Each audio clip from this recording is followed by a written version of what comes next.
The fluorescent lights of St. Michael's Hospital emergency room hummed their familiar drone at 11:47 p.m. on a Thursday night that would change everything. Catherine Brennan had heard that sound for 22 years. 10,000 shifts, countless lives, saved more deaths than she cared to remember. But she'd never heard silence Doctor, like the patient's O2 sat is dropping. Hello, is he The responsive? ambulance It's bay 88 doors and falling. exploded He's open. confused. Get the crash cart Incoming now. multiple traumas You must from listen Fort to me Sheridan right 6, now. critical. We don't have time for Kat's hands hesitation. stilled over the Act supply now cart or the she'd been patient won't restocking. survive. Her green eyes tracked the chaos with the calm of someone who'd seen it all before. Red auburn hair pulled back tight. Scrubs faded from too many washes. Wedding ring still on her left hand, though the man who gave it to her had been dead for 18 years. The first gurney crashed through, pushed by two paramedics running at full sprint. Sergeant Liam Torres, 24 years old, multiple trauma training accident at Fort Sheridan. But Kat was already moving, not running. She never ran. Declan had taught her that. Marines don't run toward chaos, they walk with purpose. Panic spreads, calm saves lives. She reached the trauma bay as they transferred the young soldier onto the bed. His face was gray, blood soaked through the field dressings on his chest and abdomen. The monitors screamed numbers that made the residents freeze. Blood pressure 60/40, heart rate 160, oxygen saturation 79%. Someone paged trauma surgery. Get me 4 units of O negative. Where's the attending? We need the attending.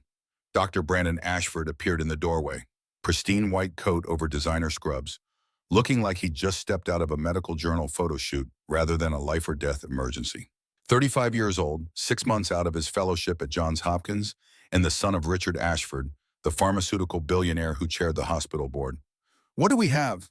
His voice carried the bored confidence of someone who'd never doubted himself. The resident stammered through the report. Multiple penetrating trauma, internal bleeding, vitals crashing. Kat worked while they talked. Started the IVs, got the blood running, placed the monitors. Her hands moved with the efficiency of 10,000 repetitions. She didn't need to think. Her body knew what to do. He's agitated, Ashford said, watching the soldier's restless movements. We need to sedate him before we can assess properly. Give him midazolam, 150 milligrams IV push. Kat's hand stopped. 150 milligrams. She looked at the patient, young, lean, maybe 165 pounds at most. The math was automatic in her head. Weight-based dosing for midazolam was 0.02 to 0.05 milligrams per kilogram.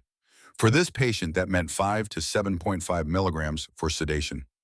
Maybe up to 75 milligrams in extreme cases. 150 would stop his breathing. Doctor? Her voice was quiet, respectful. The patient's weight is approximately 165 pounds. Recommended dosage for midazolam at that weight would be 75 milligrams maximum. 150 could cause respiratory. Ashford turned to her slowly, his eyes narrowed. I'm sorry, did you just question my order? Around them, the ER went quiet. Residents stopped moving. Nurses looked down at their feet. Everyone knew what was happening. Everyone had seen it before. I'm recommending protocol, doctor. Kat kept her voice level. Patient safety protocols indicate, I graduated at the top of my class from Johns Hopkins. Ashford's voice rose. I completed my fellowship in emergency medicine at Mass General. Are you seriously questioning my medical judgment with your, what, associate's degree from some community college? Kat felt the heat rise to her face but kept her expression neutral. Declan's voice echoed in her memory. Stay calm. Emotion clouds judgment. State facts. I'm a registered nurse with 22 years of ER experience, doctor. The dosage you've ordered is twice the maximum safe range for this patient's weight. I'm required by protocol to advocate for patient safety, and I have concerns about an order. You're required to follow orders. Ashford stepped closer. There's a hierarchy in medicine. I'm the physician. You're the nurse. I make the decisions. You execute them. That's how this works. Not when the decision could kill the patient. The words came out before she could stop them. Quiet, firm, absolute.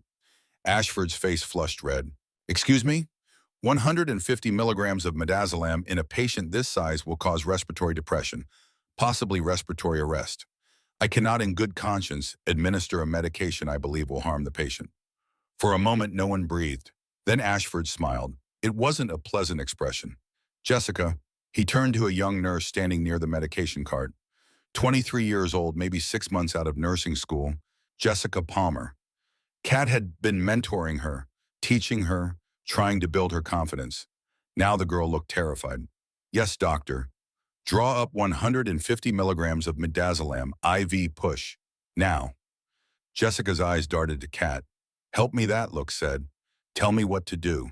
Kat wanted to tell her to refuse, to stand her ground, to do what was right regardless of the cost. But she'd learned something in 22 years. You couldn't make people be brave. They had to choose it themselves. Jessica, Kat said quietly, you have to make your own choice. Look at the patient. Look at his weight. Look at the dosing guidelines. Then decide what you can live with. Jessica's hands shook as she drew up the medication. The syringe trembled. She walked to the bedside, looked at the IV port, looked at Kat, then pushed the medication. The effect was almost immediate. Sergeant Torres's breathing, already labored, began to slow. His oxygen saturation, already low, started dropping. 80%, 75, 70. The respiratory alarm screamed. He's crashing, someone yelled. Ashford froze, just stood there staring at the monitors like he couldn't process what was happening. Kat didn't freeze.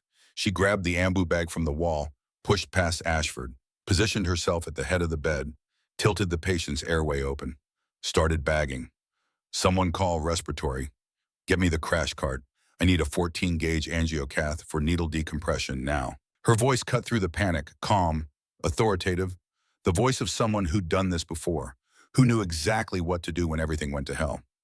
For 3 minutes she worked alone, bagged the patient, assessed his chest, found the tension building in his left lung, performed the needle decompression that released the pressure and let his remaining lung expand. The oxygen saturation climbed. 85, 90, 92. Sergeant Torres gasped. A real breath, deep and ragged but real. The alarms quieted. Kat stepped back, stripped off her gloves, documented what she'd done in the chart with quick, precise notes. Time, assessment, intervention, response. She didn't look at Ashford, but she heard him, his voice low and venomous. You just assaulted my patient. You performed a medical procedure without physician authorization. That's practicing medicine without a license. Kat turned slowly, met his eyes. I saved your patient's life. After you nearly killed him with an inappropriate medication order. It's all documented in the chart. For a heartbeat, she thought he might hit her. His fists clenched, his jaw worked. Instead, he smiled again, that same cold expression. We'll see about that. He walked out. Kat went back to work, started the blood transfusion, monitored the vitals, waited for the trauma surgeon. Sergeant Torres stabilized. His oxygen stayed above 95. His blood pressure climbed to 90/60. Not great, but alive. 20 minutes later, the trauma team took him to surgery. An hour after that, Rebecca Wallace found Kat in the supply room. Rebecca was 48, 18 years in the ER, one of the few nurses Kat trusted completely. Walsh wants to see you now. Kat nodded. She'd known this was coming. How's Torres? In surgery, doing okay. They think he'll make it. Rebecca paused. Kat Ashford filed a formal complaint, insubordination, practicing medicine without a license, creating a hostile work environment. I saved his patient's life. I know. I was there. I'll testify to that. Rebecca touched her arm. But Kat, the Ashford family donates $20 million to this hospital. Richard Ashford is the board chairman. His son can do whatever he wants. Kat looked at her friend's worried face and felt something cold settle in her chest. Then I guess we'll see if this hospital cares more about money or patients. She walked to Patricia Walsh's office. The administrative director's office was all corporate polish. Motivational posters about teamwork and excellence. Framed photos of Walsh shaking hands with donors and politicians. A desk that cost more than Kat made in 3 months. Walsh sat behind it looking uncomfortable. Catherine, sit down. Kat remained standing. I'd rather not. Walsh sighed, rubbed her temples. This is difficult. What's difficult? Dr. Ashford has filed a formal complaint against you. Multiple violations of hospital protocol. Insubordination. Performing medical procedures without physician authorization. Creating a hostile work environment that undermines patient care. Kat's jaw tightened. I prevented a medication error that would have killed a patient. Everything I did was within my scope of practice as a registered nurse. I documented my assessment, my concerns, and my interventions. It's all in the chart. Walsh looked away. That's not the issue here. Then what is the issue? Silence was Catherine. Walsh finally met her eyes. The Ashford family is donating $20 million to build our new oncology wing. We broke ground last month. Construction has already started. The board cannot afford to jeopardize that relationship. The words hit like a physical blow. You're choosing money over patient safety. I'm choosing the hospital's survival. Walsh's voice hardened. We serve thousands of patients. That $20 million oncology center will save hundreds of lives over the next decade. You're asking me to sacrifice all of that because you couldn't follow a simple order. The order would have killed him. That's a matter of medical judgment. Dr. Ashford is a board-certified emergency physician with an excellent education and training record. You're a nurse. You don't have the training or authority to override his clinical decisions. Kat stared at this woman she'd worked with for 8 years. Someone she'd thought had integrity. Someone she'd thought cared about doing the right thing. So that's it. You're firing me. Walsh pulled out a folder, slid it across the desk. Your employment is terminated effective immediately. Gross insubordination. Violation of medical protocols. You'll receive 2 weeks severance pay. Your health insurance will continue for 30 days. Security will escort you to collect your personal belongings. Kat didn't touch the folder. There were 2 other nurses fired in the past 6 months, both for conflicts with Dr. Ashford. Are you going to tell me those were coincidences too? Walsh's expression flickered. Guilt, maybe, or just irritation at being questioned. Those were separate personnel matters. I can't discuss them. Because you covered them up the same way you're covering this up. I'm not covering anything up. I'm making a difficult decision for the good of the hospital. Kat finally picked up the folder, looked at the termination letter inside, 22 years of service, 10,000 shifts, countless lives saved, reduced to 2 weeks severance pay. You know what the worst part is? She looked Walsh in the eyes. I don't even think you're a bad person. I think you're just scared. Scared of losing money. Scared of losing your dome. So scared that you'll sacrifice anyone to protect yourself. She turned toward the door. Catherine. Kat stopped but didn't turn around. I am sorry, truly, but this is how the world works. The sooner you accept that, the better. Kat walked out. Security was already waiting, a young guard who looked embarrassed. He walked her to her locker, watched while she emptied it into a cardboard box. 22 years fit into one box. Extra scrubs, a coffee mug Molly had given her for Christmas. Photos, her stethoscope, the good one Declan had bought her when she graduated nursing school.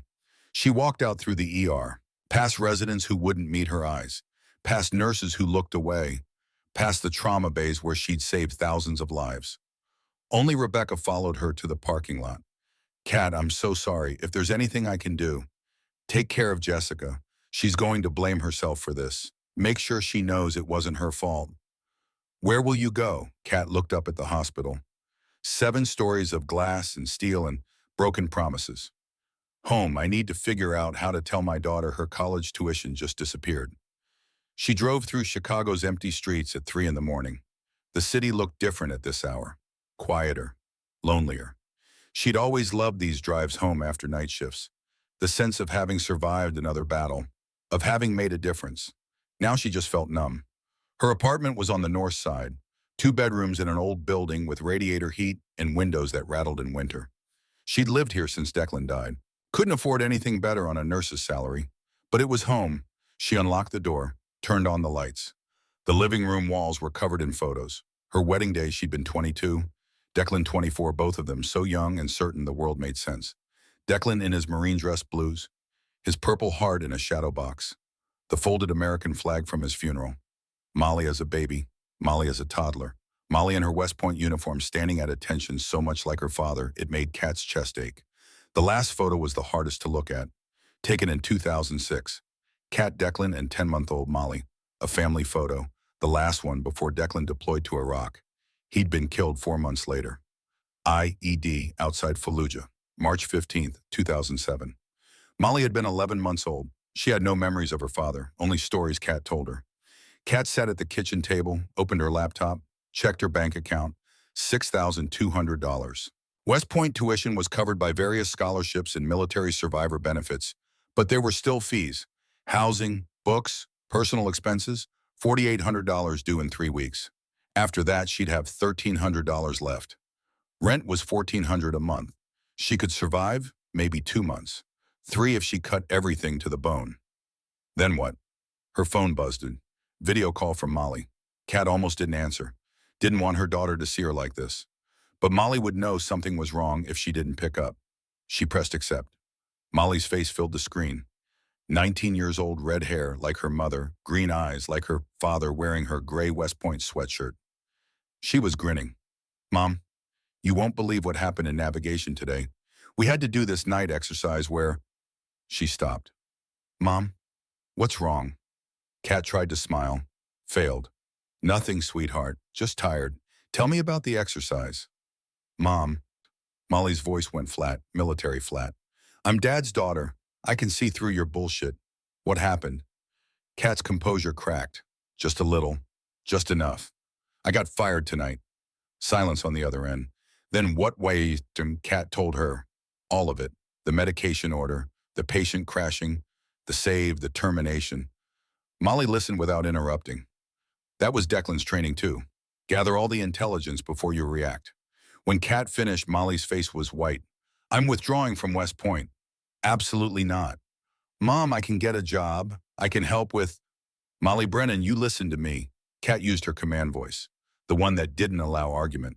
Your father died so you could have opportunities, so you could serve, so you could be something more than a widow trying to figure out how to pay rent. You are staying at West Point. That's not up for discussion. Molly's eyes filled with tears. But Mom, your father told me something before he deployed. He said, when you get knocked down, you get back up. You fight. You keep fighting until there's nothing left to fight for. I'm not done fighting, Molly. I have options. I'll figure this out. But you keep studying. You keep training. You make your father proud. Deal. Molly wiped her eyes, nodded. Deal. But Mom, Dad would be proud of you. What you did tonight, saving that soldier, standing up to that doctor. That's exactly what he would have done. After they hung up, Kat finally let herself cry. She sat at the kitchen table in the dark and cried for her husband who died fighting for what he believed in, for her daughter who was trying so hard to be strong, for 22 years of service that had been erased with a termination letter, for a system so broken that money mattered more than lives. Then she wiped her eyes, made coffee, opened her laptop again. If they thought she was going to disappear quietly, they were wrong. She logged into the hospital's electronic medical records system, used her credentials. IT hadn't deactivated them yet. Found Sergeant Torres's chart, case number 5841. She opened the record, started reading. What she saw made her blood run cold. There were two versions. The original time-stamped 11:53 p.m. midazolam, 150 milligrams IV, administered by R.N. Palmer per Dr. Ashford's order. 11:54 p.m. patient experienced respiratory depression. Oxygen saturation dropped to 68%. Code blue called. 11:57 p.m. patient stabilized by R.N. Brennan via needle decompression and manual ventilation. The revised version timestamped 2:15 a.m. 30 minutes after Kat had been fired, midazolam 75 milligrams IV administered. Patient tolerated sedation well. No complications. R.N. Brennan reprimanded for unauthorized medical intervention and insubordination. They'd falsified the medical record, changed the dosage, deleted the code blue, removed all evidence of Ashford's error and Kat's save.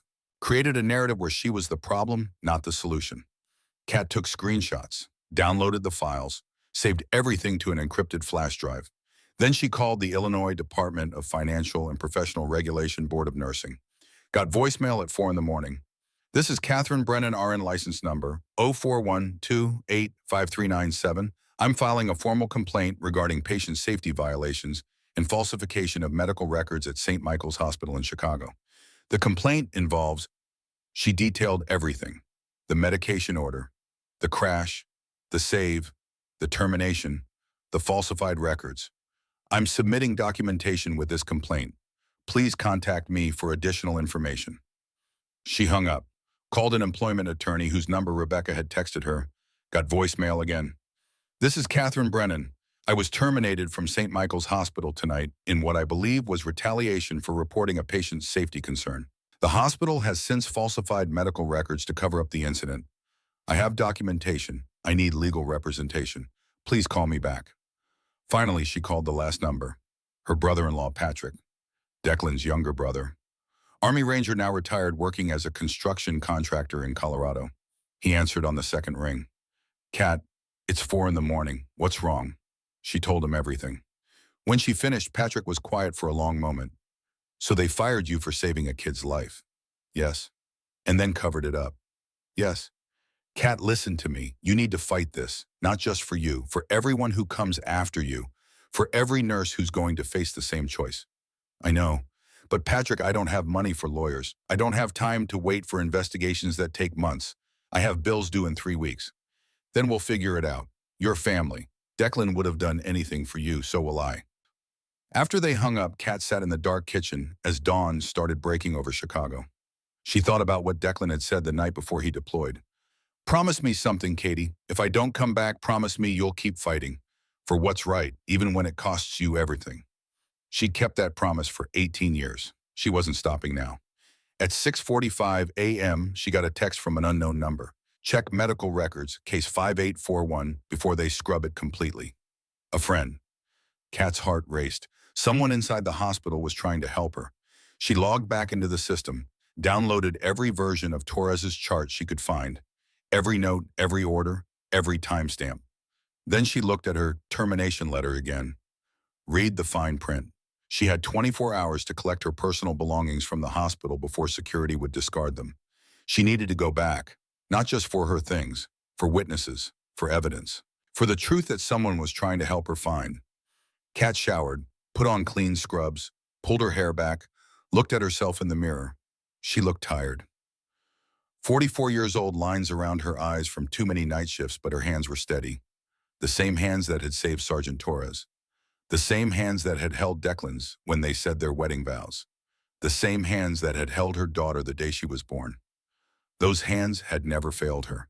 She wasn't going to let them fail her. How? At 7:30 a.m., she drove back to St. Michael's Hospital. The parking lot was already filling up. Day shift arriving, the morning routine, everything normal. Except for the 3 military ambulances parked near the emergency entrance, and the medical helicopter on the roof pad rotors still spinning down. Kat's trained eyes saw it immediately. Something was wrong, something big. She walked toward the ER entrance. Rebecca burst through the doors, spotted her, ran over. Kat, oh, thank God you're here. Rebecca, I was fired. I'm just here to collect my... Kat, please. We have a mass casualty event. Helicopter collision during training at Fort Sheridan. 8 critical patients incoming. We're completely understaffed. Dr. Ashford called in sick. We only have 4 nurses and Dr. Gardner, who's been in attending for 6 weeks. People are going to die if we don't have enough hands. Kat looked past Rebecca, saw the chaos inside. Gurneys being prepared, staff running, alarms already sounding. She thought about the termination letter in her purse, the lawsuit she was planning, the fight ahead of her. Then she thought about 8 soldiers who needed help. Just until day shift is fully staffed. 2 hours. Rebecca grabbed her hand. Thank you. They ran inside together. Trauma Bay 3, the worst case. Sergeant Marcus Fletcher, 23 years old. Multiple penetrating trauma from helicopter rotor blade fragments. Blood pressure dropping. Internal bleeding. Oxygen saturation in the 70s. The young attending Dr. Emma Gardner stood frozen, hands shaking, eyes wide. Where's the someone get me a central line kit? Kat pushed past her, took position at the head of the bed. Her hands moved automatically. Check airway, assess breathing, start IVs, hang blood. Rebecca, I need 2 large bore IVs, Jessica type and cross for 6 units. Activate massive transfusion protocol. Dr. Gardner, he needs a chest tube left side 5th intercostal space. Dr. Gardner stared at her. I've never placed one without supervision. Then I'll talk you through it. But we do it now or he dies. For the next 35 minutes, Kat essentially ran 3 trauma bays simultaneously. Directed doctors, placed lines, caught complications before they became catastrophes. Saved lives with the skill of someone who'd done this 10,000 times before. Sergeant Fletcher stabilized. All 8 patients survived a surgery. At 7:45, the day shift arrived in force. More nurses, more doctors. The crisis was over. Kat quietly slipped away, headed toward the locker room. That's when she heard it. Military boots, steady and rhythmic, coming down the hallway. Everyone stopped, turned, watched. Colonel Garrett Holloway appeared around the corner. 52 years old. Special Forces tab, Ranger tab, Combat Infantry badge, Silver Star, Bronze Star with Valor. Face weathered from 3 decades of service. Gray hair cut high and tight. Eyes that had seen things civilians couldn't imagine. He walked with a slight limp, old combat wound, but there was nothing weak about him. He radiated authority like other men radiated heat. He approached the reception desk. The receptionist looked up, saw the rank, sat up straighter. "Can I help you, sir?" Holloway's voice was quiet, but it carried. The kind of voice that had commanded men in combat, that had ordered soldiers into situations where some wouldn't come back. "I'm looking for Nurse Catherine Brennan." The receptionist's fingers flew over her keyboard. Her face fell. "I'm sorry, sir, but Miss Brennan is no longer..." "No longer what?" Patricia Walsh appeared from her office. Must have heard the commotion. "Colonel, I'm Patricia Walsh, Administrative Director. I'm afraid Miss Brennan's employment was terminated yesterday. If you need medical assistance, I can have someone else." Holloway turned to her slowly. His eyes were the coldest thing Kat had ever seen. "Where is my nurse?" The entire emergency room went silent. Not quiet, silent. That voice didn't belong in a hospital. It belonged on a battlefield. It belonged in the kind of place where life and death were decided in seconds, and mercy was a luxury no one could afford. Every staff member froze. Even the alarm seemed quieter. Walsh stammered. "Sir, as I said, she no longer works. The woman who saved my life 7 years ago." Holloway's voice didn't rise, didn't need to. "The woman who sat by my bedside for 14 nights. The woman who taught me what honor looks like. You're telling me she's gone?" Walsh's professional smile cracked. There were performance issues. Performance issues. He said it the way another man might say war crimes or treason. Kat stepped out from the hallway. She'd been listening. Couldn't help it. "Colonel Holloway." He turned. His expression softened. Just barely. Just enough. "Nurse Brennan." And in that moment, standing in the emergency room where she'd just been fired, facing the man whose life she'd saved 7 years ago, Catherine Brennan realized something. This wasn't over. This was just beginning. Colonel Garrett Holloway didn't move. Just stood there in the middle of the emergency room, his presence commanding the space the way a lighthouse commands a harbor. Steady, unmovable, impossible to ignore. Around him, the usual chaos of St. Michael's ER had frozen into something resembling a military formation. Nurses stopped mid-step. Residents held their breath. Even the monitors seemed to beep more quietly, as if the machines themselves recognized authority when they saw it. Kat walked toward him. Her scrubs were splattered with blood from the trauma bays. Her hair had come loose from its tie, red strands falling around her face. She looked exactly like what she was, a nurse who'd just spent 35 minutes in hell saving lives she wasn't even supposed to be saving. "Colonel." She stopped a respectful distance away. Professional, controlled. The way she'd learned to be over 22 years of swallowing her anger and doing her job anyway. "You didn't have to come here." "Yes, I did." His voice dropped lower. Meant for her, not the audience they'd gathered. "Rebecca Wallace called me last night. Told me what happened." Kat shot a look at Rebecca, who stood near Trauma Bay 2 with her arms crossed, not even trying to hide her interference. Rebecca just lifted her chin. No apology in that gesture. Just solidarity between nurses who'd survived too many shifts together to pretend politeness mattered more than loyalty. "It's handled, sir. I don't need Catherine." The way he said her name stopped her. Not Catherine Brennan, RN, not Nurse Brennan, just Catherine. Like she was a person who mattered, not just a medical license number. 7 years ago, I was dying in a bed upstairs. Septic shock, multiple organ failure. The doctors gave me 30% odds. "Do you remember what you told me?" She remembered. God, she remembered all of it. The smell of infection mixing with industrial disinfectant. The steady rhythm of monitors tracking a life slipping away one heartbeat at a time. The long nights when she'd pulled a chair next to his bed because the ICU was understaffed and she couldn't stand the thought of him dying alone. "I told you that surviving wasn't enough, that you had to decide what you were surviving for. You sat with me for 14 nights. His jaw tightened. 14. You weren't even assigned to me after the first week. You volunteered, came in on your days off, never took overtime pay, just showed up and stayed. Kat felt her throat constrict.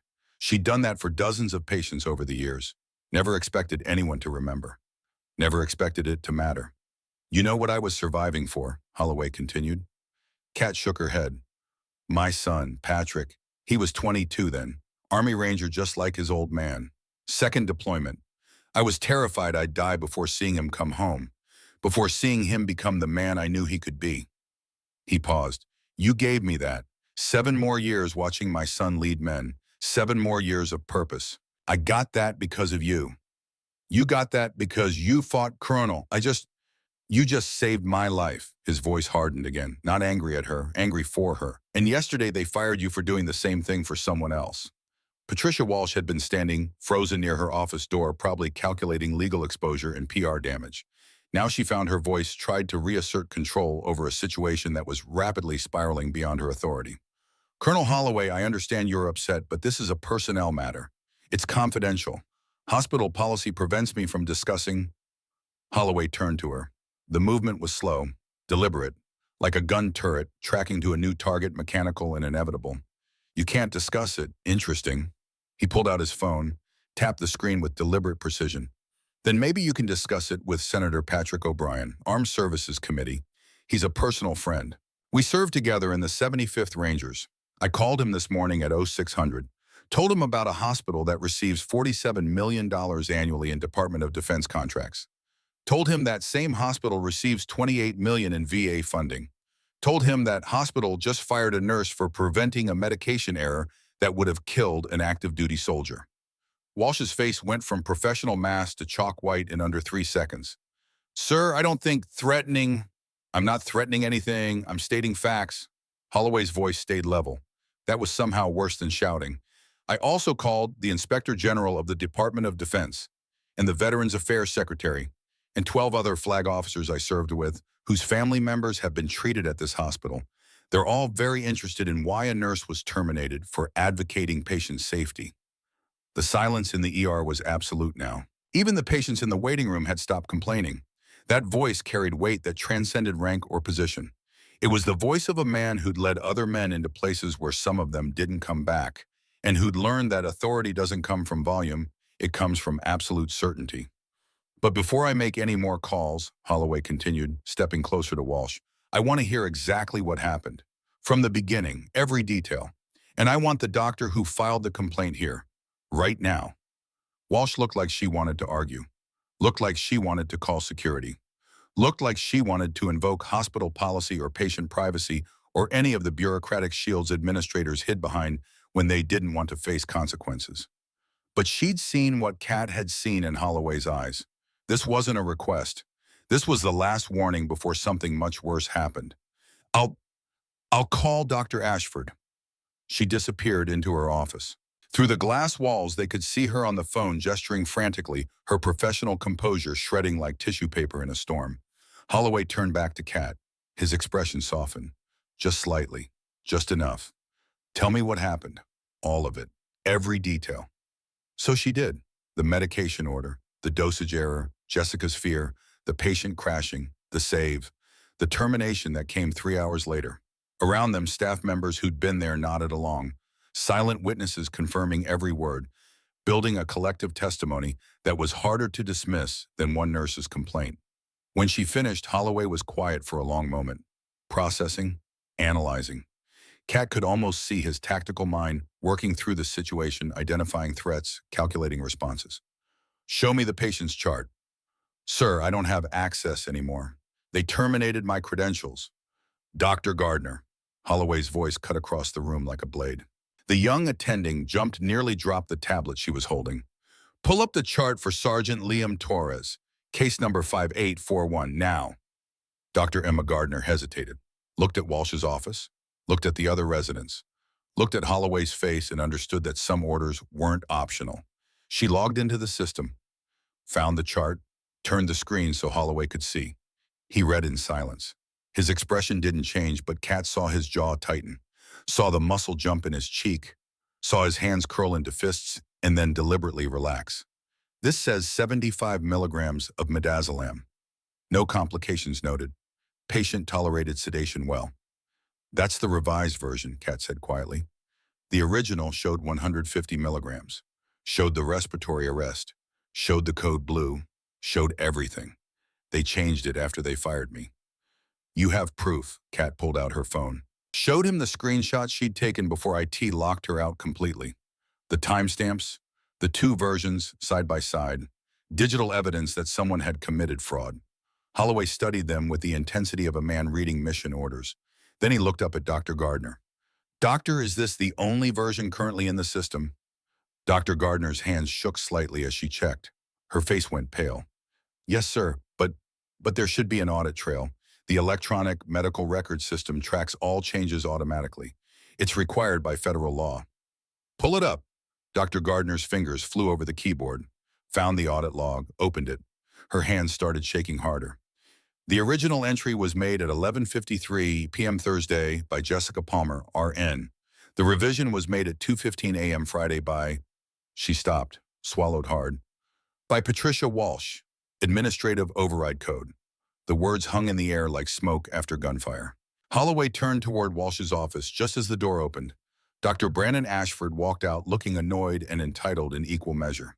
Designer suit under his white coat, hair perfectly styled, the expression of a man who'd never been told no in his entire privileged life.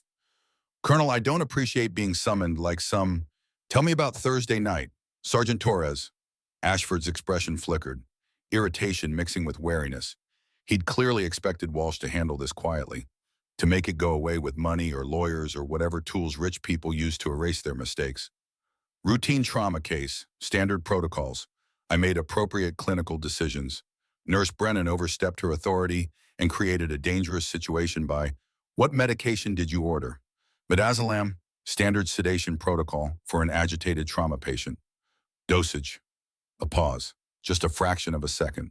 But Kat saw it, Holloway saw it, everyone watching saw it. 75 milligrams, appropriate for the patient's clinical presentation. You're lying. Holloway's voice was flat, absolute. The voice of a man who'd interrogated enemy combatants and knew exactly what deception sounded like. The original medical record before your administrative director altered, it shows 150 milligrams, which means either you ordered a dosage that nearly killed a soldier and then covered it up, or you're committing perjury right now in front of 20 witnesses. Which is it, Dr.? Ashford's face flushed red. I don't have to answer to you. You have no authority here. This is a civilian hospital, and I'm a board-certified physician, and you're just somewhat. Holloway stepped closer. Not threatening, just present. Some veteran whose taxes pay for $47 million of your operating budget. Some retired colonel who knows exactly which senators to call. Some man who's personally sent dozens of wounded soldiers to this ER and wants to know why you're trying to kill them.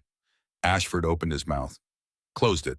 For the first time in probably his entire life, his father's money and his Harvard degree weren't shields that could protect him. Walsh stepped forward, trying to salvage this situation before it became completely unrecoverable.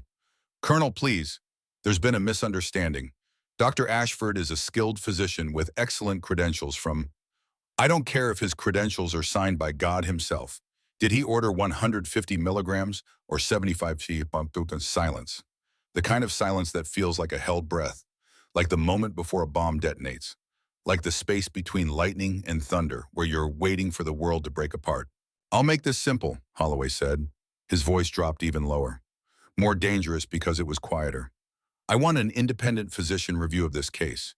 Someone with no connection to this hospital, no financial ties to the Ashford family, no reason to protect anyone. Someone who can look at the medical facts without bias and tell me the truth. And I want it done right now, this morning, before I make my next phone call. Walsh's professional mask finally cracked completely. Colonel, you can't just demand the board would need to approve, we'd need to schedule. You have 2 hours. After that, Senator O'Brien is expecting my call, either to tell him the situation is being addressed appropriately or to recommend immediate suspension of all federal contracts pending investigation. He checked his watch. It's now 8:32 a.m. You have until 10:32. Walsh looked at Ashford, at the staff watching, at the legal nightmare materializing in front of her like a ghost made of paperwork and federal investigations. I'll make the call. She disappeared back into her office. More frantic phone calls. More desperate explanations to people who didn't want to hear about problems, only solutions. 23 minutes later, Dr. Thomas Morrison walked through the ER doors. 62 years old, 30 years of emergency medicine experience at Cook County Hospital. Recently retired. No financial ties to anyone. No reason to lie for anyone. Just a physician who'd spent his career treating patients who couldn't afford lawyers and had learned that the truth was usually simpler and sadder than anyone wanted to admit. Walsh had called him because she hoped he'd back up Ashford. Credentials and medical judgment against a nurse's complaint, the way these things usually went. She'd made a critical error. Dr. Morrison reviewed both versions of the chart, reviewed Kat's screenshots, reviewed the patient's weight and vital signs, did the calculations himself on a piece of paper showing his work like a student taking an exam. When he looked up 15 minutes later, his expression was grim. For a patient weighing 165 pounds, the maximum safe dosage of midazolam for sedation is 75 milligrams. 150 milligrams would be expected to cause respiratory depression in approximately 90% of patients. Given this patient's injuries and compromised respiratory status, the probability of arrest approaches 100%. He paused, looked directly at Ashford. Based on the original medical record, that's exactly what happened. The patient suffered respiratory arrest, required emergency intervention including needle decompression and manual ventilation to survive. Intervention that was performed by Nurse Brennan after you ordered a medication dosage that nearly killed him. Now wait Ashford started. I'm not finished. Dr. Morrison's voice could have etched glass. I've been practicing emergency medicine for 3 decades. I've made mistakes. Every doctor has. We're human. We get tired, we miss things, we make wrong calls. But I have never falsified a medical record to cover up a mistake. That's not medicine. That's criminal fraud. And if federal healthcare dollars touch this patient's care, which they absolutely did given he's active duty military, then it's also a federal crime. He turned to Walsh. These records have been tampered with. The digital audit trail proves it. That needs to be reported to the State Medical Board, the Joint Commission, and the Department of Defense Inspector General. Not eventually, not after you consult with lawyers. Immediately. Today. This morning. Walsh looked like she might vomit. Dr. Morrison, I'm sure we can resolve this internally. If we could just... There's nothing to resolve internally. A physician ordered a medication that nearly killed a patient. When a nurse prevented that death, she was fired. Then medical records were altered to hide what happened. That's not a personnel issue. That's a criminal conspiracy. Ashford's face had gone from red to purple, his hands clenched into fists. Do you have any idea who my father is? The money my family has invested in this hospital, the donations we've made, the board members we know. If you proceed with this witch hunt, I'll make sure you never work in medicine again. I'll sue you for defamation. You'll what? Colonel Holloway's voice cut through Ashford's threats like a knife through silk. Threaten a retired physician who has nothing to lose. Use your father's money to intimidate witnesses. Prove everything Nurse Brennan said about you is absolutely true. He moved closer, not threatening, just inevitable. The way a storm moves closer. The way consequences arrive no matter how much money you have. Let me tell you something about money, doctor. I've spent 30 years in special forces. I've operated in 47 countries. I've lost friends, good men, better men than you'll ever be. Men who died for ideals your father's money can't buy. Honor, integrity, sacrifice. The belief that some things matter more than personal survival. Holloway stopped directly in front of Ashford, close enough that the younger man had to look up slightly. Your father can buy buildings. He can buy influence. He can buy board seats and politicians, and probably even judges. But he can't buy back the life of the soldier you nearly killed. He can't buy back the 22 years of service from the nurse you destroyed. And he absolutely cannot buy my silence or the silence of the people I've already called. He let that sink in, watched Ashford's entitled arrogance collapse like a building with its foundation removed. I've made 3 phone calls this morning. Senator O'Brien, who sits on armed services and has the power to pull every federal dollar this hospital receives. The DOD Inspector General, who's already opening an investigation. And the Veterans Affairs Secretary, who's very interested in why VA-eligible patients are being treated at a facility that retaliates against safety advocates. Holloway's voice dropped even lower. Your father's money just became your father's biggest problem. Because every donation he's made, every board position he holds, every bit of influence he's purchased, all of that is now evidence of corruption, of using wealth to silence critics, of prioritizing profit over patients. He stepped back. You have until 10:30. Decide how you want this to end. Ashford tried to hold his ground, tried to maintain his arrogance, failed completely. He looked at Walsh silently, begging her to fix this, to make it go away, to use her administrative power to protect him the way she always had. Walsh wouldn't meet his eyes. He left, walking quickly, almost running. The first time in his privileged life that consequences had actually touched him. Holloway turned to Walsh. You have 90 minutes. Reinstate Catherine Brennan, full back pay, written apology, and initiate an independent investigation into patient safety protocols at this hospital, including a review of any other nurses terminated for conflicts with Dr. Ashford, because I'm guessing he's not new to this. Walsh's voice came out as a whisper. The board will never approve. Then you'd better be very persuasive, because after 10:30, my next call is to the Chicago Tribune, and I'm going to tell them everything. The overdose, the crash, the fired nurse, the falsified records, the cover-up. By tomorrow morning, every veteran in Illinois will know what this hospital did. He paused. Let her imagine that news cycle. Let her picture the protesters, the boycotts, the federal investigations, the career-ending disaster. How's your federal funding looking now, Ms. Walsh? She retreated to her office like a soldier retreating from superior firepower. Through the glass walls, they watched her make call after call, emergency board meeting, legal consultation, crisis management, the machinery of institutional self-preservation grinding into motion. Kat stood there feeling like she was watching a building collapse in slow motion. 22 years of swallowing injustice. 22 years of following orders from doctors who valued ego over evidence. 22 years of watching the system crush anyone who challenged it. And now, in less than an hour, a Special Forces colonel had dismantled the entire corrupt apparatus. She wasn't sure whether to feel vindicated or terrified. Holloway turned to her, his expression softened again, the warrior becoming human again. You should sit down. You've been on your feet since 5:30. I'm fine, sir. Catherine, sit. It wasn't a request. She sat. He pulled up a chair next to her. Around them, the ER was slowly returning to normal function. Trauma bays clearing, new patients arriving, life and death continuing their eternal dance regardless of human drama. I need to tell you something, Holloway said quietly. About 7 years ago, about why I came back today.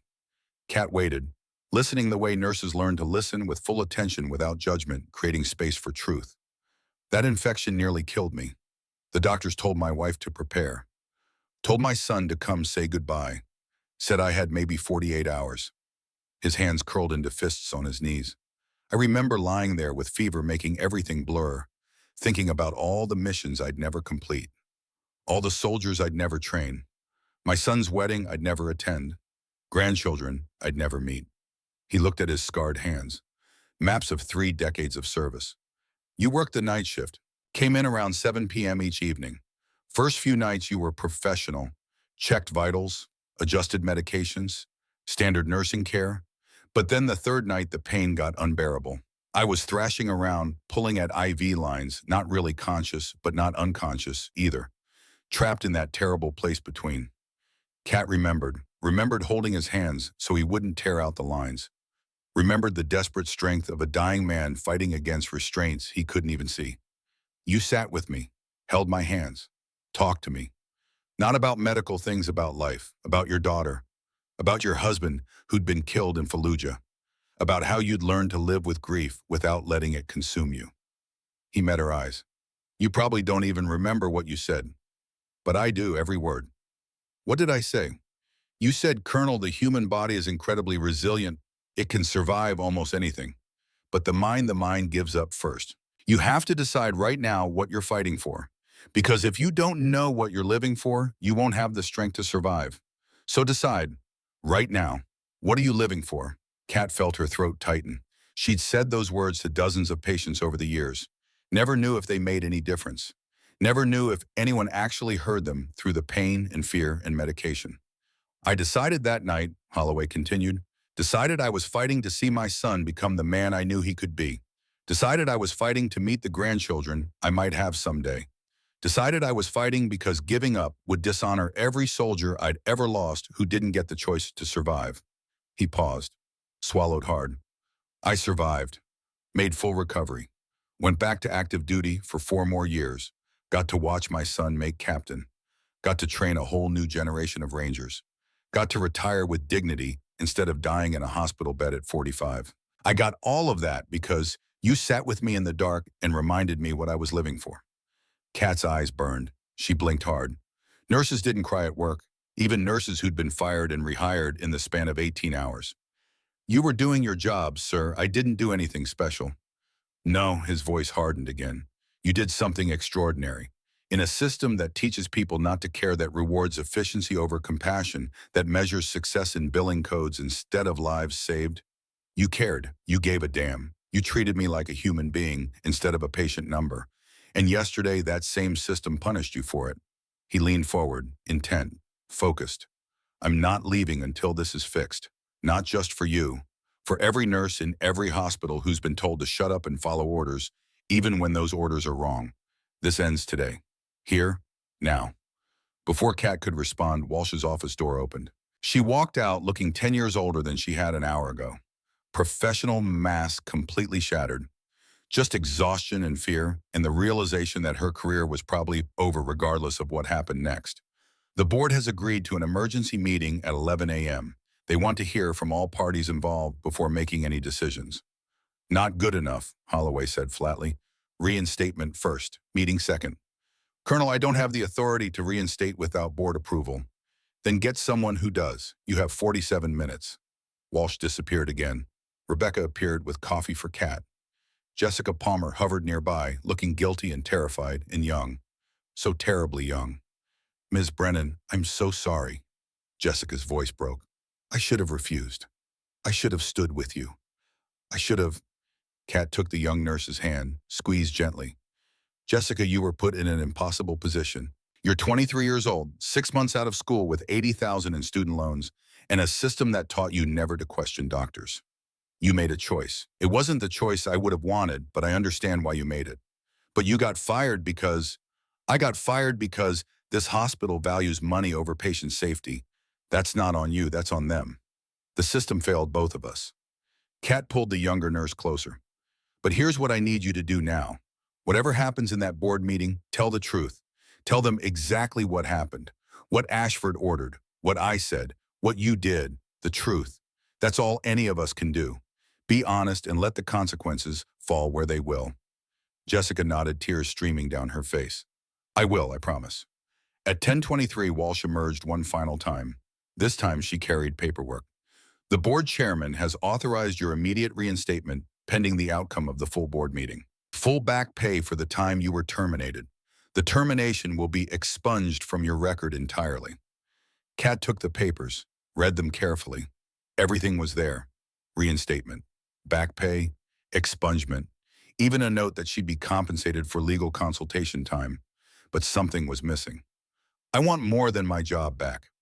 Walsh blinked, stunned. I'm sorry, Kat stood, looked at the woman who'd fired her less than 24 hours ago, felt something shift inside her chest, something that had been locked down for 22 years.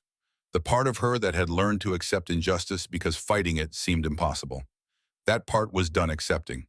I want a full independent investigation into patient safety protocols at this hospital. I want every nurse who was terminated in the past year reviewed to determine if they were retaliated against for safety concerns. I want mandatory communication training for all staff physicians and nurses both. I want a patient safety oversight committee with equal nurse representation. And I want Dr. Ashford placed on supervised practice for a minimum of 12 months with quarterly reviews. Walsh stared. That's not reasonable. The cost alone, the political implications, the board would never... The cost is less than a single wrongful death lawsuit, less than the federal funding you're about to lose, less than your hospital's reputation being destroyed when this story hits every news outlet in Chicago. Kat crossed her arms. I'm not interested in getting my job back and pretending none of this happened. I'm interested in making sure it never happens to another nurse. Ever. At this hospital or anywhere else. Holloway smiled, actually smiled. Pride and satisfaction mixing with something that looked like paternal affection. You heard the lady. Those are her terms. Non-negotiable. Walsh looked between them. Looked at the clock showing 10:28. Looked at her entire career circling the drain. I'll present it to the board. No, Kat said. Her voice was steady, certain. Those are my conditions for reinstatement. The board can accept them, or I walk away, and you explain to federal investigators why you refuse to implement basic safety protocols after a near-fatal medication error. For the first time in 22 years of nursing, Catherine Brennan wasn't asking permission. She was setting terms. And it felt like the first real breath she'd taken in decades. 2 weeks passed before Catherine Brennan truly understood the scope of what they'd started. The first week had been a blur of depositions, interviews, and paperwork. State medical board investigators filled conference rooms with boxes of files.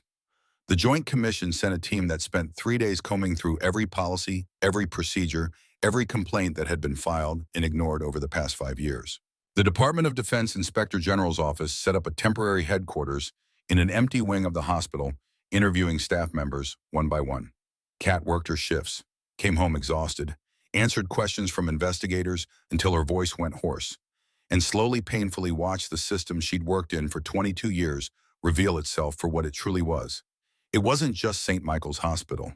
It wasn't just Dr. Brandon Ashford. It was bigger than that, deeper than that. Captain Patrick Holloway had been investigating military healthcare facilities for 4 months when Kat's case broke everything open. What he'd found was a pattern that stretched across 12 hospitals in 7 states. All of them received significant federal funding. All of them had board members with deep financial ties to pharmaceutical companies or medical device manufacturers. And all of them had one thing in common: nurses who raised safety concerns were systematically silenced. The second week, Patrick came to Kat's apartment with a file 3 inches thick. She let him in, made coffee, sat across from him at the small kitchen table where she'd sat with Declan 1,000 times before he deployed, where she'd helped Molly with homework, where she'd cried alone after reading the termination letter that had started all of this. Patrick looked like his father, same steady eyes, same quiet authority, but there was something gentler in him. Maybe because he'd chosen medicine as his path in the military, chosen healing over pure combat. "I need to show you something," he said. "It's not easy to look at." He opened the file. Inside were medical records, incident reports, testimonies from nurses whose names had been redacted. Case after case after case. Nurses fired for questioning medication orders. Nurses transferred to undesirable shifts for reporting safety violations. Nurses who'd quit rather than continue working in environments where speaking up meant career suicide. Impatience. God, the patience. A 62-year-old veteran who died from a medication interaction that a nurse had flagged 3 days before his death. The nurse's concern had been dismissed. She'd been written up for creating a hostile work environment. A 34-year-old mother of 3 who'd been left paralyzed after a surgical error. The surgical nurse had questioned the procedure, had been told to stay in her lane, had watched helplessly as the surgeon made the cut that severed the spinal cord. A 19-year-old soldier who'd lost both legs to infection because post-operative protocols had been ignored. The nurse who'd advocated for earlier intervention had been fired 2 weeks after the amputation for insubordination. Kat read through case after case until the pages blurred together. Her coffee went cold. Her hands started shaking. "How many?" she finally asked. "That we can prove 47 incidents across 12 hospitals, 17 deaths, 30 serious injuries, unknown number of near misses that were caught before disaster struck." Patrick leaned forward. "But Kat, those are just the ones we found. The ones where someone kept records, where someone was brave enough or angry enough to document what happened. How many more cases were there where nurses just stayed quiet, where they followed orders they knew were wrong because they couldn't afford to lose their jobs?" Kat thought about all the times she'd swallowed her concerns, all the times she'd suggested an alternative approach to a doctor's order and been shot down, all the times she'd documented her reservations in the chart and then watched those notes mysteriously disappear during chart reviews. How many patients had she failed by staying quiet? "What happens now?" she asked. "Now we build a case. Federal prosecutors are looking at charges: falsification of medical records, conspiracy to defraud the government, possibly even negligent homicide in some of the deaths. But criminal charges take time. Years, probably." He pulled out another document. Cleaner, more official looking. "This is what I want to talk to you about. My father and we've been working with Senator O'Brien and a few other members of the Armed Services Committee. They want to introduce legislation. The Healthcare Worker Protection Act. It would make it a federal crime to retaliate against nurses or other healthcare workers who report safety concerns in facilities that receive federal funding." Kat read through the summary: whistleblower protections, mandatory reporting systems, independent oversight, penalties for hospitals that fail to investigate safety complaints. "It's comprehensive," she said, "almost too comprehensive. Getting something like this through Congress would normally take years and might never happen at all," Patrick finished. But we have something most legislation doesn't have. We have a face, we have a story that people can understand. We have you. Kat looked up sharply. Me. You're exactly what this needs, Kat. You're not some activist with an agenda. You're a nurse with 22 years of experience. A military widow. A mother putting her daughter through West Point. You saved a soldier's life and got fired for it. Then you stood up to a system that tried to destroy you. That's a story people will listen to. I'm not a spokesperson. I'm just a nurse who gave a damn when it would have been easier not to. That's exactly what we need. Kat set the document down, looked at the photos on her wall. Declan in his dress blues. Molly at West Point. The folded flag. What would I have to do? Testify before Congress. Tell your story. Show them what happens when profit matters more than patience. Help us make sure what happened to you doesn't happen to anyone else. She thought about Jessica Palmer barely out of nursing school, hands shaking as she administered a medication she knew was wrong. Thought about Rebecca Wallace, 18 years of experience, too afraid to speak up because she was the sole provider for her disabled mother. Thought about all the other nurses in all the other hospitals who were making those same impossible choices every single day. I'll do it, Patrick smiled. It transformed his serious face into something warmer. Thank you. But Kat, you need to know this is going to get harder before it gets better. The hospital industry is going to fight this. The pharmaceutical companies are going to fight this. They have money and lawyers and lobbyists. They're going to try to discredit you. Dig into your past. Make this about anything except the real issue. Let them try. Kat's voice was steady. I've got nothing to hide. I did my job. I saved lives. If they want to attack me for that, fine. But I'm not backing down. The same day Patrick left, Kat received a call from Dr. Claire Hamilton, the new board chair at St. Michael's. Catherine, I know you're on your day off, but could you come in? There's something I'd like to discuss. Kat drove to the hospital with a knot of anxiety in her stomach. Even though she'd been reinstated, even though the investigation was ongoing, walking back into St. Michael's still felt like walking into enemy territory. Dr. Hamilton met her in a conference room on the administrative floor. The older woman looked tired but determined. Thank you for coming. I'll get right to the point. The board has accepted my recommendation to create the position of Director of Nursing Excellence and Patient Advocacy.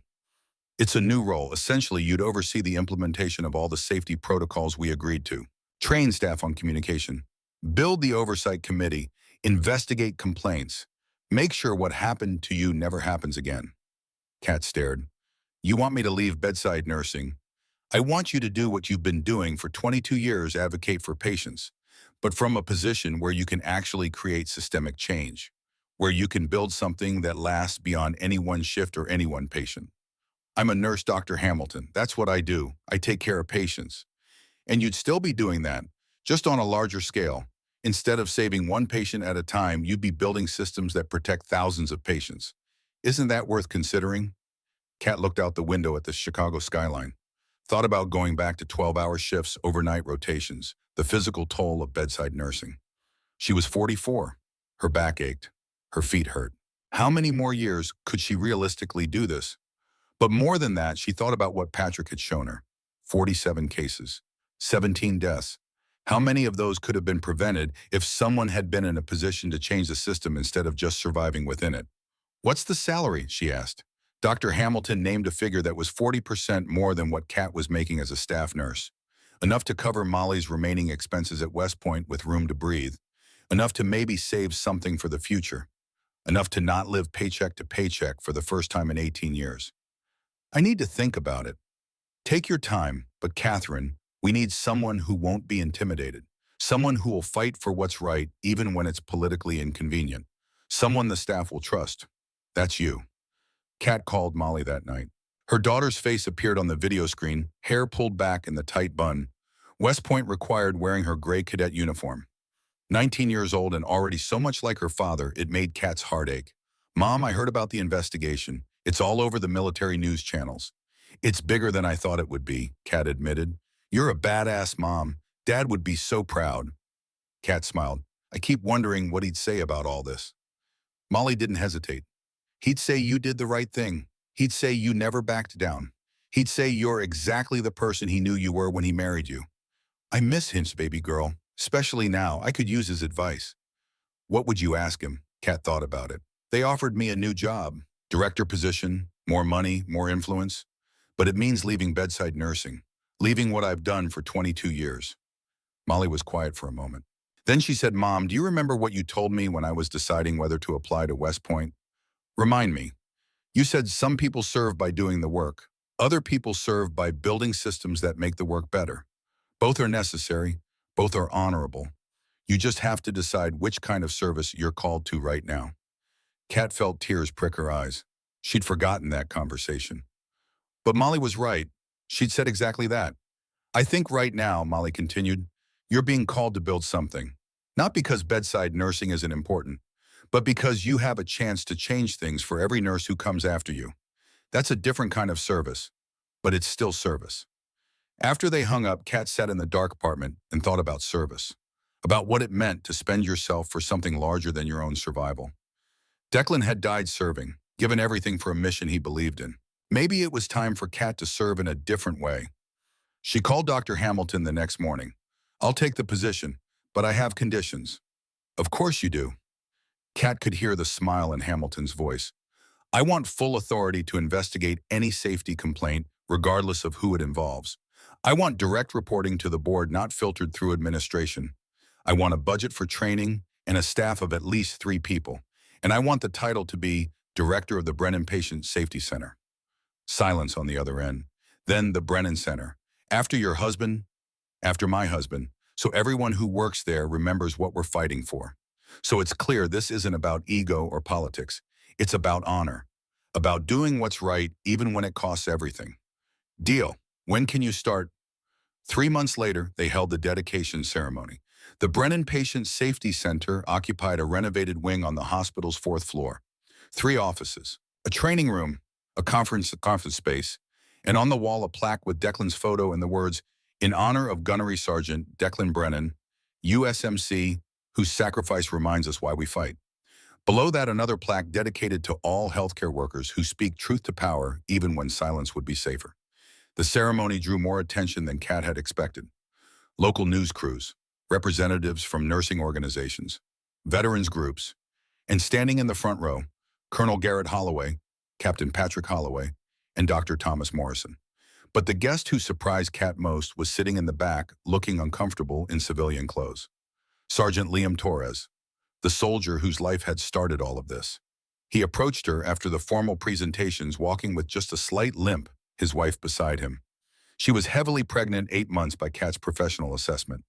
Ms. Brennan, I don't know if you remember me. Sergeant Torres, of course I remember you. He looked younger in civilian clothes, less like a soldier, more like the 24-year-old kid he actually was. I wanted to thank you, not just for saving my life that night, but for what you did after, for standing up, for fighting. His wife squeezed his hand. We're naming our son Declan, after your husband, if that's okay with you. Kat's throat closed. She couldn't speak for a moment. Torres continued. I asked around about him, about what happened in Fallujah. They said he was one of the good ones, said he never left anyone behind, never compromised, never backed down. He met her eyes. Sounds like he married the right woman. Thank you, Kat managed. That means more than you know. After Torres and his wife left, Colonel Holloway found her standing alone near the window looking out at Chicago. You okay? I keep thinking about all the people who made this possible. You, Patrick, Dr. Morrison, Rebecca, and the other nurses. Even Jessica Palmer, who was brave enough to tell the truth even though it implicated her own actions. You're the one who made it possible, Kat. Everyone else just helped amplify what you started. I didn't start anything, I just did my job. No, Holloway's voice was firm. You did more than your duty. You drew a line. You said, not here, not on my watch, not to my patient. That took courage. Kat turned to face him. Can I ask you something? That night 7 years ago, when I told you to decide what you were fighting for, did you ever regret surviving? Holloway considered the question seriously. Sometimes, on the hard days, when the nightmares get bad, when I think about all the men I lost who deserved to survive more than I did. He paused. But then I think about my son, about the soldiers I got to train after I recovered, about being here today to see this. He gestured at the center. No, I don't regret surviving because surviving gave me purpose. Gave me the chance to make the years I have left count for something. That's all any of us can do, isn't it? Make it count. That's all we can do, Holloway agreed. And Kat, you're making it count. 6 weeks after the Brennan Center opened, Kat testified before the Senate Armed Services Committee.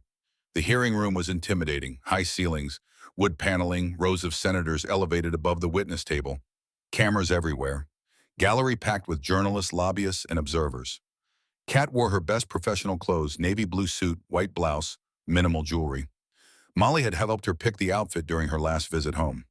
You want to look competent but approachable mom, like someone's trusted nurse, not like you're trying to be something you're not. Senator Patrick O'Brien led the questioning. 62 years old, former Army Ranger, now the ranking member of the committee. He'd served with Colonel Holloway in the First Gulf War. Understood military culture. Understood sacrifice. Ms. Brennan, thank you for being here today. I'd like you to tell the committee in your own words what happened on the night of October 14th. Kat took a breath, told the story, the medication order, the patient crashing, the save, the termination, the falsified records. She didn't embellish, didn't add drama, just stated facts in the same calm voice she'd used for 22 years when giving a report to oncoming shifts. When she finished, Senator O'Brien leaned forward. Ms. Brennan, how many years have you been a nurse? 22 years, sir.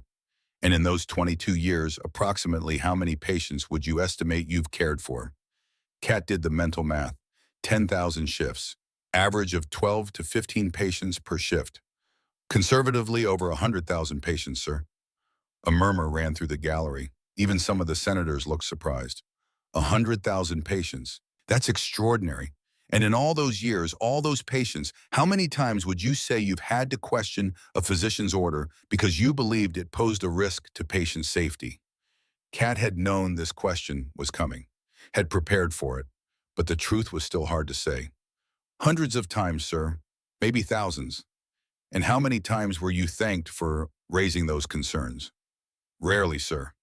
How many times were you disciplined for raising those concerns before the incident that led to your termination? I received 3 written warnings over the years, all for what was termed failure to maintain professional hierarchy or undermining physician authority. In each case, I had questioned an order that I believed was unsafe. In 2 of those cases, subsequent reviews showed my concerns were valid. Senator O'Brien sat back. Let that sink in. So let me make sure I understand. Over the course of your career, you've advocated for patient safety hundreds or thousands of times. You've been proven right on multiple occasions. And instead of being commended for your vigilance, you've been disciplined. Is that correct? Yes, sir. And this culture of silencing nurses who speak up, is it unique to St. Michael's Hospital? No, sir. Based on my conversations with nursing colleagues across the country, it's systemic. It's everywhere. Another senator jumped in. Senator Linda Morrison, no relation to Dr. Morrison, but a former nurse herself before entering politics. Ms. Brennan, I want to ask you something that I think is on everyone's mind. You're a widow. Your husband was killed serving this country. You're raising a daughter alone. You have student loans, a mortgage, bills to pay. When you were fired, you lost your health insurance, your income, everything. So my question is, why didn't you just stay quiet? Why didn't you follow the order, keep your job, and move on? Kat looked at Senator Morrison, saw genuine curiosity there, not judgment. Because Senator, my husband didn't die so I could learn to stay quiet. He died believing that some things are worth more than safety or comfort or financial security. He died believing that honor matters, that integrity matters, that doing what's right even when it costs you everything is what separates us from chaos. Her voice strengthened. I'm a nurse. My job is to keep people alive, to advocate for them when they can't advocate for themselves, to be the last line of defense between a vulnerable patient and a system that sometimes values efficiency or cost savings or ego over human life. If I can't do that, if I can't speak up when I see something wrong, then what's the point? Why even be a nurse? The room was absolutely silent. My daughter is at West Point right now, Kat continued, learning to be an Army officer, learning to lead soldiers. And someday she might have to make impossible choices, choices where doing the right thing could cost her career, could cost her life. What kind of mother would I be if I taught her through my actions that staying quiet is safer, that keeping your head down is smarter, that survival matters more than integrity? She looked directly at the cameras. I got fired for saving a soldier's life. If that's the price of integrity, I'll pay it. Because the alternative, staying quiet while patients die, that's a price I can't live with. The hearing room erupted in applause. Senator O'Brien didn't even try to quiet it, just let it run its course. The next day, Kat's testimony was everywhere. News channels played clips on loop. Social media exploded. Nursing organizations shared it with their members. Veterans groups rallied behind it. Within a week, 3 more nurses came forward with similar stories. Then 7, then 20. The Senate fast-tracked the Healthcare Worker Protection Act. Usually legislation took years. This took 4 months. It passed with bipartisan support. 83 to 17 in the Senate, 342 to 93 in the House. The president signed it in a Rose Garden ceremony. Kat was invited to attend, stood next to Senator O'Brien as the president put pen to paper and made retaliation against healthcare whistleblowers a federal crime. But the real victory came 6 months later. The Brennan Patient Safety Center had received over 200 complaints in its first 6 months. Kat and her small staff, she'd hired Rebecca Wallace as deputy director, and 2 other experienced nurses investigated each one. Some were legitimate safety concerns that led to policy changes. Some were interpersonal conflicts that needed mediation rather than investigation. But every single one was taken seriously, documented, addressed, and the culture at St. Michael's was changing. Doctors started asking nurses for input instead of issuing orders. Interdisciplinary safety rounds became standard practice. Incident reports were treated as learning opportunities instead of blame sessions. Medical errors decreased by 37% in the first year. Other hospitals noticed, started calling, wanted to know how to replicate what St. Michael's was doing. Kat found herself traveling, speaking at conferences, training other hospitals on building safety cultures. It wasn't what she'd expected her career to become, but it was making a difference. 1 year to the day after the dedication ceremony, Kat received a call from Captain Patrick Holloway. "Kat, I need to tell you something. Something you should hear before it hits the news." Her stomach tightened. What happened? Dr. Brandon Ashford, he was just arrested. Federal charges, conspiracy to defraud the government, falsification of medical records. Negligent homicide in the death of that veteran I told you about, the one who died from the medication interaction. Kat sat down. They got him. They got all of them. Ashford, 3 hospital administrators who helped cover things up, and 2 board members who had financial ties to pharmaceutical companies and were using their positions to push unnecessary medications. The DOJ press release goes out in an hour. What about Richard Ashford?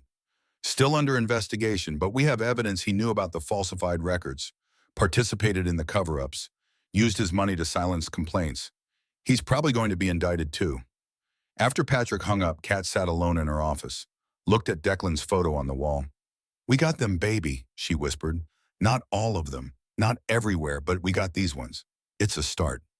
That evening, she drove to the cemetery where Declan was buried. She hadn't been there in months, too busy, too focused on the work. His headstone was simple. Gunnery Sergeant Declan Michael Brennan, USMC, Purple Heart, killed in action, Fallujah, Iraq. March 15, 2007. Beloved husband and father. Kat sat on the grass next to the stone. The late afternoon sun was warm on her face. "I testified before Congress," she told him. "Can you believe that me, standing in front of senators and cameras, talking about integrity and honor, like I have any idea what I'm doing?" The cemetery was quiet except for birdsong. "I used your words, you know, about how some things are worth more than safety, about how doing what's right matters even when it costs everything." The senators loved it, but December 1st was terrified. Still am sometimes. What if I'm doing this wrong? What if I can't actually change anything? What if I'm just one person shouting into the void? She traced her fingers over his name carved in the stone. "But then I think about that promise I made you, to keep fighting, to never back down. And I think about Molly, who's so much like you, it scares me. She's graduating West Point next year, top of her class, going into military medicine. She wants to be a flight surgeon." Kat smiled through tears. "She's everything we hoped she'd be, December strong, principled, brave. She's going to change the world, just like you would have if you'd gotten the chance. The sun was setting." Kat stood, brushed grass from her pants. "I have to go. Congressional hearing tomorrow on expanding the Protection Act to include all healthcare workers, not just those in federally funded facilities. But I wanted to tell you we're winning. Slowly, incrementally, one hospital at a time, one nurse at a time. We're winning. She kissed her fingers, touched them to his name. I love you, I miss you, and I'm going to keep my promise. I'm going to keep fighting, for as long as it takes. The dedication ceremony for the expanded Brennan Patient Safety Center happened 18 months after the original opening. They'd taken over an entire floor now. 10 staff members, dedicated training facilities, a hotline for nurses anywhere in the country to report safety concerns anonymously. The ceremony drew national attention this time. Secretary of Health and Human Services attended, multiple senators, nursing organization presidents, hospital administrators from across the country who were implementing similar programs. And in the front row, Sergeant Liam Torres, his wife, and their one-year-old son, Declan. Sergeant Marcus Fletcher, fully recovered from his injuries, now working as a combat medic trainer. Jessica Palmer, who'd overcome her fear and was now working as the center's patient safety educator. Colonel Garrett Holloway gave the keynote address. 7 years ago, a nurse named Catherine Brennan sat with me while I was dying. She saved my life. Not just medically, though she did that too, but she saved my life by reminding me what I was living for, by showing me that integrity still mattered in a world that often seems to value everything except integrity. He looked at Kat. Last year, that same nurse saved a young soldier named Liam Torres, and when she was punished for doing so, she didn't back down. She didn't accept the injustice. She fought. And in fighting, she started something that's now saving lives across this entire country. He paused. The military has a saying, no one left behind. It means we don't abandon our brothers and sisters even when it's dangerous, even when it costs us. Nurse Brennan lived that principle every day for 22 years. Every patient, every shift, no one left behind. Today we're dedicating this center in her honor. But more than that, we're dedicating it to every nurse, every healthcare worker who's ever had to choose between doing what's right and keeping their job. We're saying loud and clear that you don't have to make that choice anymore. Not here. Not in facilities that adopt these protocols. You can speak up without fear. You can advocate without retaliation. You can do your job the way it's supposed to be done. He looked out at the audience. This is how we honor the fallen. Not just with ceremonies and monuments, but by building systems that embody the values they died for. Declan Brennan died believing that honor and integrity matter more than comfort or safety. Today, his wife is building a legacy that proves he was right. When it was Kat's turn to speak, she stood at the podium and looked out at the faces staring back at her. Nurses, doctors, administrators, military personnel, patients who'd been saved by the changes they'd implemented. And in the back, wearing her gray West Point cadet uniform, Molly, home on leave for the ceremony. Looking so proud that Kat almost lost her composure. I'm not good at speeches, Kat began. I'm a nurse. I'm better with hands than words. But I need to say something important. She took a breath. This center isn't about me. It's not even really about my husband, though. I hope it honors his memory. This center is about a simple truth: patients deserve advocates. Healthcare workers deserve protection when they speak up. And systems that punish integrity instead of rewarding it need to change. When I was fired 18 months ago, I thought my career was over. I thought I'd lost everything. And in a way I had. I lost my job, my income, my sense of security. But I gained something too. I gained clarity. I gained purpose. I gained the understanding that some things really are worth losing everything for. She looked at the nurses in the audience. Every one of you has been in that position, where you saw something wrong, where you knew the right thing to do, where you had to choose between speaking up and staying safe.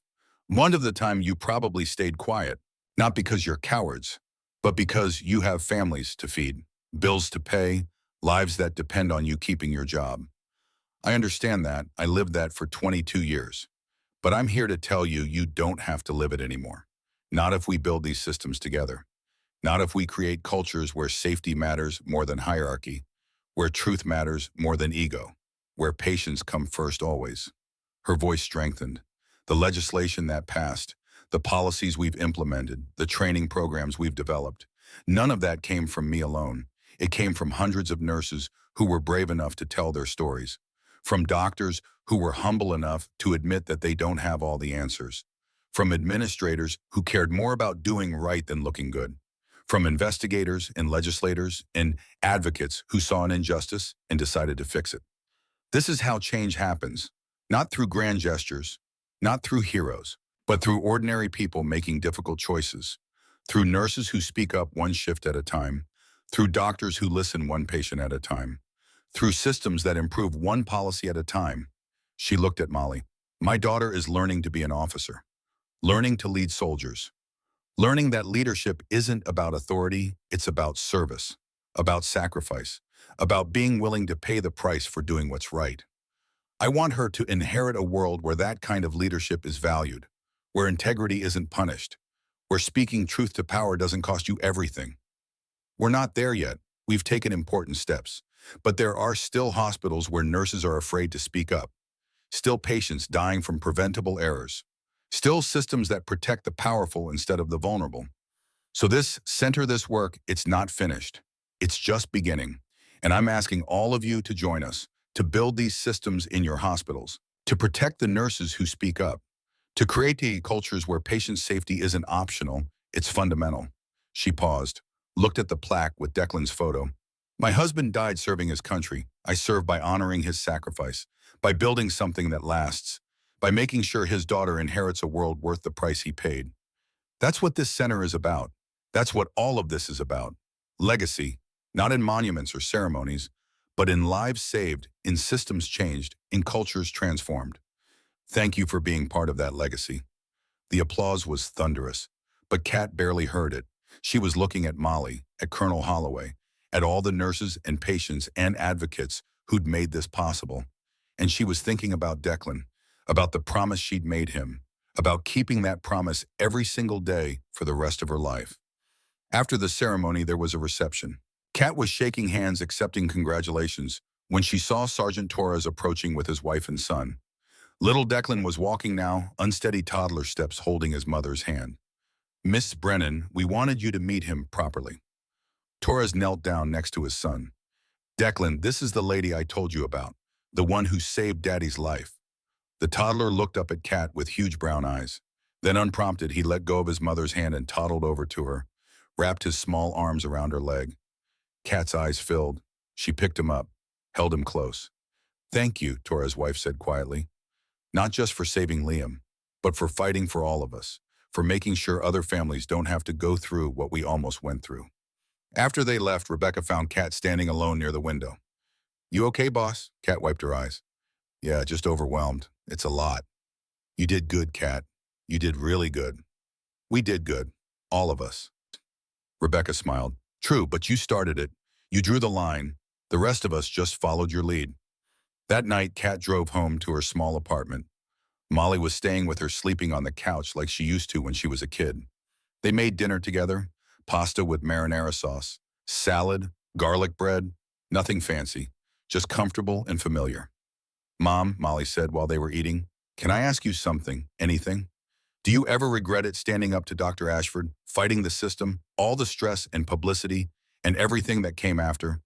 Kat thought about it, really thought about it. Sometimes, she said honestly, when I'm testifying for the 100th time, when I'm reading hate mail from people who think nurses should just shut up and follow orders, when I'm exhausted and overwhelmed and wondering if any of this is actually making a difference.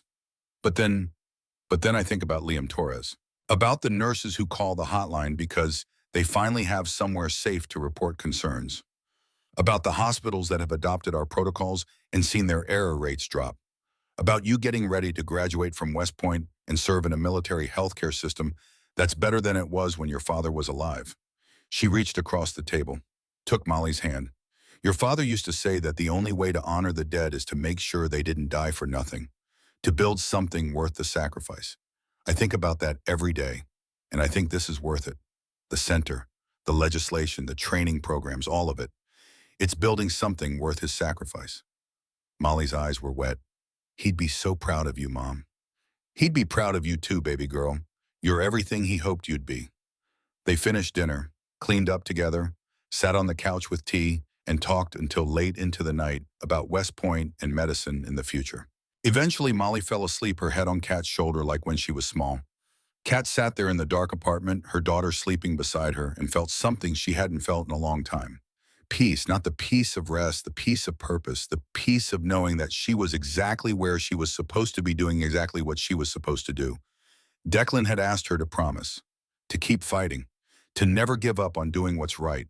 She'd kept that promise, and she'd keep it tomorrow, and the day after that, and every day for as long as she had breath in her body, because some things were worth fighting for.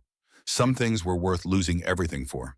And building a world where integrity mattered, where patients came first, where nurses could speak up without fear, that was worth everything. Catherine Brennan was 44 years old, a widow, a mother, a nurse, a director, an advocate, but most importantly, she was a fighter. And she was just getting started.